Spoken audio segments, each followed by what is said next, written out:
I was at Grand Canyon University a couple weeks ago hosting a workshop on how to break into high finance from a non-target school. And the number one question I got from students was, how do I fix my resume so I stop getting ghosted? Here's the hard truth I told them. Your resume is probably fine. The reason you're hearing crickets isn't because of a typo. It's because you're relying on a system that's designed to filter you out, instead of building a reputation that gets you walked in through the back door. My name's Nate. I landed a JP Morgan wealth management internship on a cold apply, graduated without a return offer, yet managed to secure a senior associate role at a major investment firm that required 3 to 5 years of experience and interview invites from Goldman Sachs, RBC Wealth Management, Fidelity, all by learning how to make people want to vouch for me. My junior year, I cold applied to JP Morgan Wealth Management and got in. I thought I was a genius. I thought the system worked. Then senior year hit. The market crashed, return offers got axed, and suddenly that cold apply magic stopped working. I sent applications into the void and got nothing. I realized that for competitive roles like wealth management, banking, institutional sales, the ATS or applicant tracking system is a wall. To climb over it, you don't need better keywords.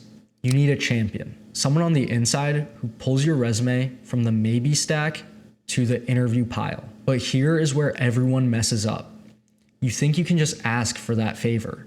You can't. Why would I or any other employed professional risk their reputation for you? You might be thinking, why won't these alumni just forward my resume? It costs them nothing. I hear this all the time from students.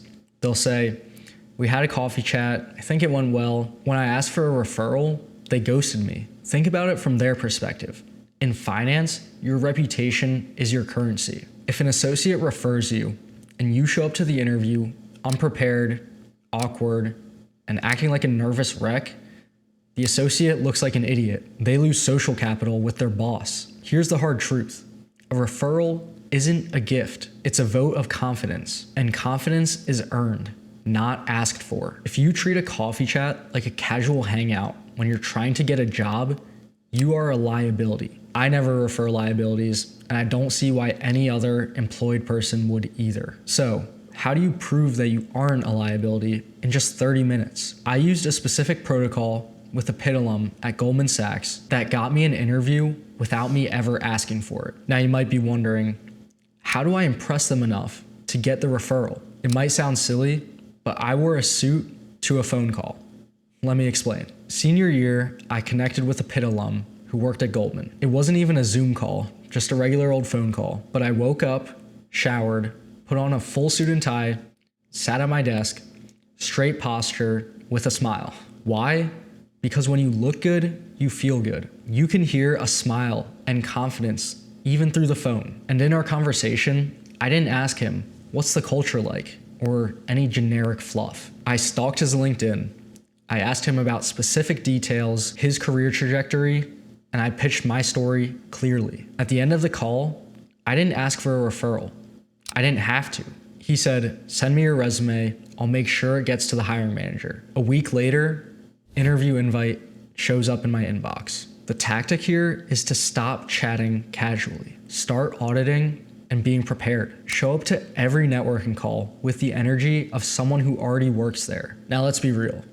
You can't control if somebody's going to be nice enough to give you a referral without you asking every time. But you can control the inputs which make it so that the next logical step is getting you in for an interview because you've demonstrated that you'd be a good fit for the team, you have relevant or transferable skills, and you show a genuine interest or passion for the job, which is hard to fake. If you don't know how to reach out to people to set up these calls, I left our cold outreach scripts in the description below. Check it out, completely free. The best jobs aren't on LinkedIn.